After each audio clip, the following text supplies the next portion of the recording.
Hello everyone, तुमचं सर्वांचं स्वागत आहे आपल्या लाडक्या यूट्यूब चॅनलवर लिव्ह युअर ड्रीम्स. तर तुम्ही पाहू शकता माझ्या मागे अमित दादा आहे, त्याच्या हातामध्ये काही पिशव्या आहेत, त्या काय आहेत आम्ही सगळं डिटेल मी तुम्हाला सांगू पुढे जाऊ.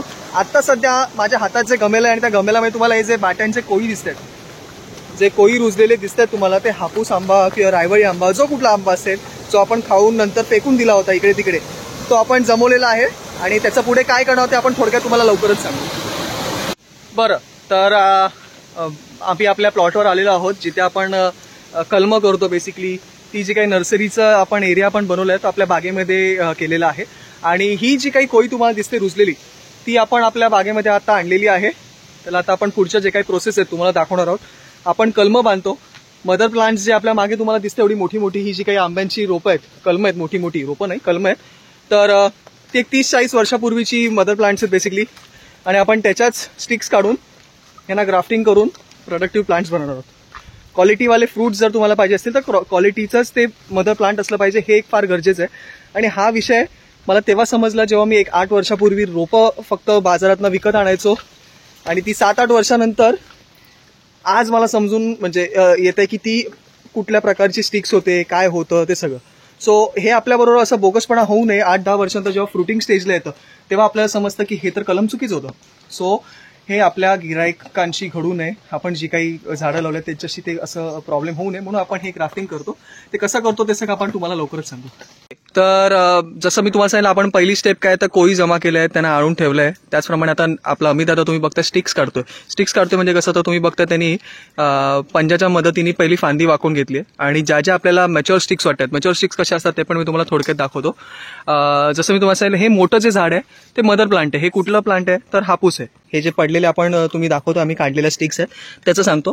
पेन्सिल सारखी असली पाहिजे, म्हणजे पहिलं त्याचं जे क्रायटेरिया आहे तो बघा, पेन्सिल सारखी ती दिसते त्या साईजमध्ये, एकदम पातळणे. आणि जो वरचा डोळा जो आहे सेंटरला तुम्ही जो डोळा बघताय तो कसा बघताय, एकदम स्ट्रेट पॉइंटेड आहे.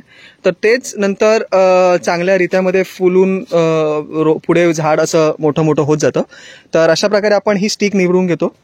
जसं मी तुम्हाला वारंवार सांगतो, आपण मदर प्लांट जे आपलं हे समोर तुम्ही बघताय त्यातलीच आपण स्टिक घेत आहोत.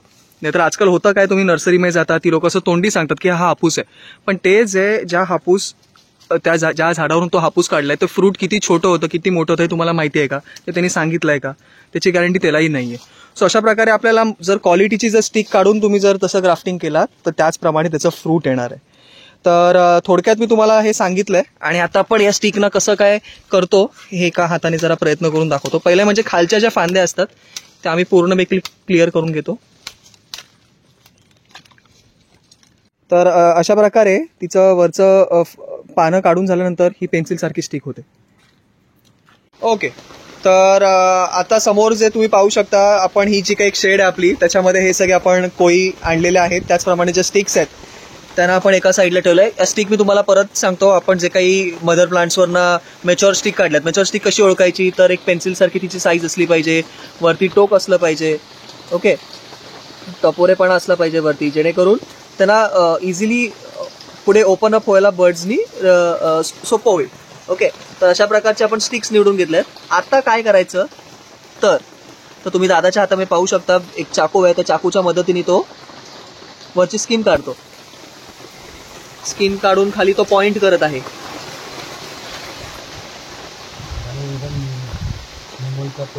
हा, एकदम खाली निमुळता टोक पाहिजे. ही एक प्लॅस्टिकची बेसिकली सेलो टेप नाहीये, पण एक टेप आहे जिला आपण स्ट्रेच करून त्याच्या आजूबाजूनी बाउंड करतो. आता तुम्ही त्याची बांधणी पाहू शकता. या मेथडला ग्राफ्टिंग मेथड असं म्हटलं जातं. पाचर पद्धत, मराठीमध्ये पाचर पद्धत असं म्हटलं जातं. ओके, तर आता दादानी जे प्लॅस्टिक बाउंड करून ठेवलंय ती कोळी अशी रेडी होते. त्याच्या हातात तुम्ही पाहू शकता खाली आहे रायवळी कलम. म्हणजेच काय तर जो बाटा रुजलाय तो कलम नसतो, वरती जी काडी आपण लावली आहे ती असते कलम काडी. आता आपण हे जे ग्राफ्टिंग केलंय ते आहे हापूसचं. अशा प्रकारे आता आम्ही वेळ न घालवता आम्हाला पटापट आता हे ग्राफ्टिंग करायचं आहे. पण एक थोडक्यात एक छोटीशी व्हिडिओ तुम्हाला आम्हाला दाखवायची होती की कसं काही कलम केलं जातं. आता ह्याच्यानंतरची स्टेप काय असणार आहे तर आपण डिसइन्फेक्ट करण्यासाठी आपण एक सोल्युशन वापरलंय. त्या बाट्याला आपण त्याच्यामध्ये बुडवून ड्राय करून लगेच आपण बॅगमध्ये करणार आहोत. बॅग कुठली असते तर कलम बॅग असते, ती पण एक थोडक्यात नंतर दाखवू तुम्हाला. तर त्या बॅगमध्ये आपण ही जी काही कलमं केली आहेत आम्ही ही आज सकाळीच कलमं बांधली होती, त्यातली ही कलमं आहेत रेडी करून बाजूला ठेवली आहेत. तर अशा प्रकारची आपण ग्राफ्टिंग करून हे सगळे क्वालिटीची रोपं बनवायचा प्रयत्न करत असतो. समोर जसं तुम्ही पाहतायत, आपण आता आपलं फायनल स्टेज जे आहे ते आपण या प्लॅस्टिक शेडच्या आत ठेवलेलं आहे. ते म्हणजे पावसाचं पाणी येऊ नये, आपण जे काही कलमं बांधले त्याच्यावर, त्यासाठी आपण ट्रान्सपरंट प्लॅस्टिक वापरलंय, ज्याच्यामधनं पाणी नाही जाणार तर सनलाईट पोचेल, आणि सनलाईट पोचल्यामुळे आतमध्ये जी काही फुटवे फुटणार आहेत त्यांना हेल्प होणार आहे फोटोसिंथेसिससाठी. आणि अशा प्रकारे आपण ही शेड बांधून आतमध्ये आता आपण दाखवूया तुम्हाला त्याचे रिझल्ट्स. एक 15-20 दिवसानंतर त्याला आता फुटवे फुटायला सुरू होणार आहे. एक आधी कलम बांधलं होतं आपण एक 10-12 दिवसाआधी, ते आता फुटून तयार झालं. तुम्हाला त्याचे एक उदाहरण इथे पाहायला मिळेल. तुम्ही हे पाहू शकता.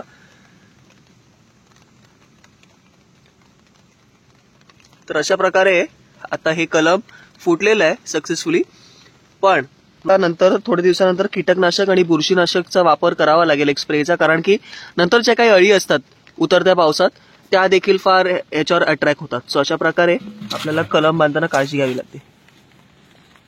आणि पुढे आहेत ती आपली सागाची रोपं आपण बनवून ठेवलेली आहेत. बरं, तर आजचा व्हिडिओ नक्कीच तुम्हाला आवडला असेल, ज्यामध्ये आपण आज विषय असा निवडला होता ग्राफ्टिंग कसं केलं जातं आंब्याच्या कोळीवरती कुठलीही कलम काढी, मग ती हापूस असो, रत्न असो, मलिका असो, तोतापुरी असो, सिंधू असो, इतर विविध जाती आपण अशाच प्रकारे पाचर पद्धतीने ग्राफ्टिंग करतो. 2024ला आपण ग्राफ्टिंग जी केली ती पुढच्या वर्षी म्हणजे 2025च्या लागवडीसाठी 1 वर्षाचं रोप, एकदम सक्षम रोप ज्याला आपण म्हणतो लागवडीसाठी आपण जे घेतो ते आता रेडी होणार आहे येत्या 7-8 महिन्यामध्ये पुढे. सो आजचा व्हिडिओ आपण इथेच थांबवणार आहोत, कारण का पुढची जी काही ग्राफ्टिंग आहे त्यावेळेस दरवेळीच आपल्याला व्हिडिओ काढणं शक्य नाहीये. म्हणून एक ओव्हरव्ह्यू देण्यासाठी आपण ग्राफ्टिंग कुठल्या पद्धतीने करतो, कसं मदर प्लांटमधनं आपण स्टिक काढतो आणि बाकीची जी काही प्रोसेस आहे ते सगळं आपण तुम्हाला दाखवायचा प्रयत्न केला आहे. सो आय होप तुम्हाला आजचा व्हिडिओ आवडला असेल. लवकरच भेटू नेक्स्ट व्हिडिओ घेऊन. थँक्यू.